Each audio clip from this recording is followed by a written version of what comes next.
Bonjour les amis de la forêt. Aujourd'hui, nous allons parler des causes du réchauffement climatique. Alors, le réchauffement climatique, c'est l'augmentation moyenne de la température sur le globe, environ 1 degré Celsius en moyenne en un siècle. Et l'été 2018 a été, après la canicule de 2003, le plus du siècle et du siècle dernier. Alors, la cause communément admise à ce réchauffement est l'accumulation des gaz à effet de serre dans l'atmosphère terrestre, notamment le gaz carbonique, le CO2 et le méthane, qui sont rejetés par les activités humaines, les activités industrielles, agricoles, et dans les transports. Et c'est pour cela que l'on parle d'origine anthropique du réchauffement climatique, d'anthropos, qui veut dire être humain en grec. Alors, ces gaz à effet de serre retiennent tout simplement la chaleur, la lumière qui est renvoyée vers l'espace par la Terre, et donc provoque un effet de serre. Je constate aussi que dans le système solaire, il y a une planète qui connaît un effet de serre massif, c'est la planète Vénus, qui est jumelle de la Terre. Alors elle est certes plus proche du Soleil, mais son atmosphère est saturée de gaz carbonique et les températures moyennes sur Vénus sont de l'ordre de 450 degrés. Donc on a l'exemple même d'une planète qui ressemble à la Terre qui connaît un effet de serre important. Alors, ce réchauffement climatique, il a été mis en lumière la première fois par le climatologue américain James Hansen, qui avait, dès 1988, devant le Congrès américain, mis l'accent sur ce réchauffement climatique, dû à l'accumulation des gaz à effet de serre dans l'atmosphère, qui pour lui était d'origine anthropique, c'est-à-dire que c'était l'être humain qui le provoquait. Depuis lors, les États se sont mobilisés pour lutter contre ces rejets. Il y a eu d'abord la création du GIEC, le groupe intergouvernemental d'études sur le climat, qui a été créé en 1988, qui regroupe aujourd'hui 2500 scientifiques de 130 pays différents, et dont le dernier rapport a acté ce réchauffement climatique d'origine anthropique. Alors, les pays ont décidé de limiter les rejets de gaz à effet de serre, pour limiter évidemment ce réchauffement, par la signature des protocoles de Kyoto en 1997, qui visait à réduire de 5% les rejets de gaz à effet de serre entre 2008 et 2012 par rapport à 1990.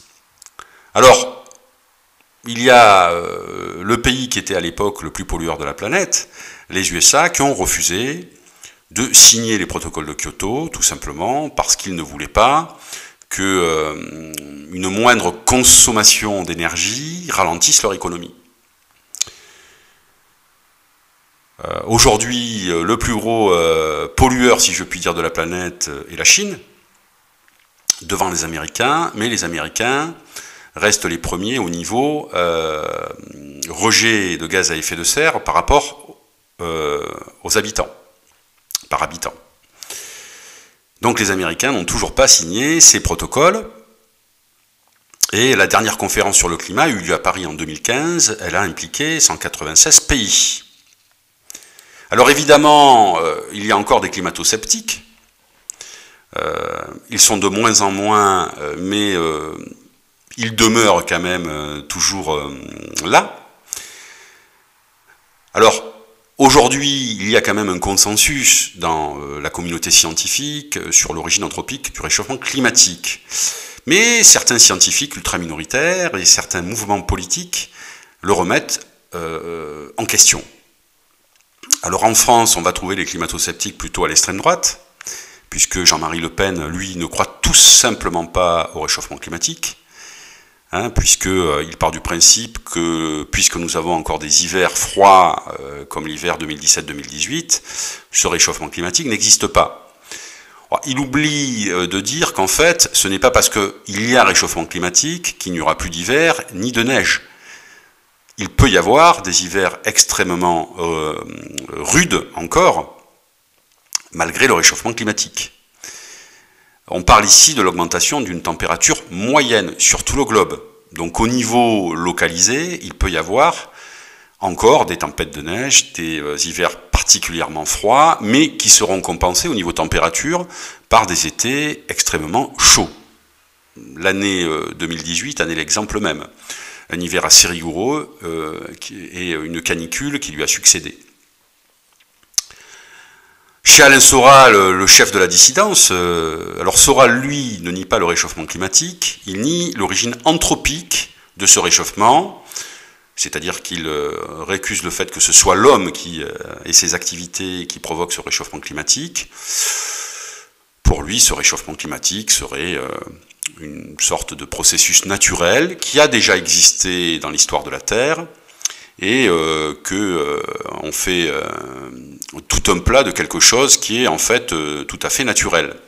Alors, certes, il y a eu dans l'histoire de la Terre des épisodes de réchauffement climatique, avec des températures moyennes beaucoup plus hautes qu'aujourd'hui, mais Soral évite de dire que ce réchauffement se passait sur des milliers d'années, alors que là, le réchauffement climatique que nous connaissons s'effectue sur quelques dizaines d'années. C'est-à-dire qu'on a une rapidité de ce réchauffement qui est tout à fait exceptionnelle et qui est due aux activités humaines et non pas à l'activité géologique naturelle de la Terre. Alors, je pourrais dire aussi à Jean-Marie Le Pen d'aller simplement d'aller comparer le glacier de la mer de Glace près de Chamonix, plus grand glacier de France, entre 1900 et aujourd'hui, et il verra qu'il a reculé de plusieurs kilomètres. Plusieurs kilomètres aussi qu'a perdu la banquise arctique.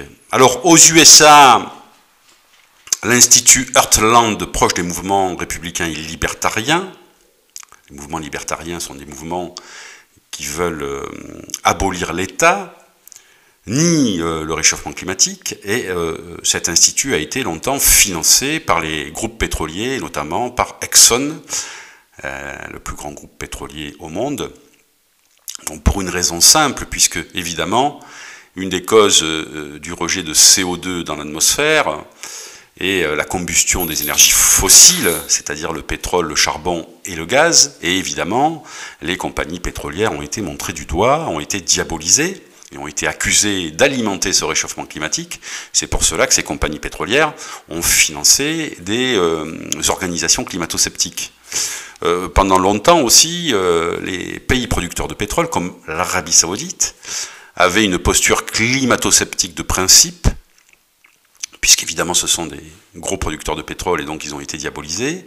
Aujourd'hui, ces pays-là ont mis de l'eau dans leur vin et du bout des lèvres actent le fait que ce réchauffement climatique serait dû aux activités humaines, et notamment à la combustion d'énergie fossile qu'ils vendent. Et même un groupe pétrolier comme Exxon a arrêté de financer l'Institut Heartland, tout simplement parce que cet institut a ouvertement propagé des fausses informations.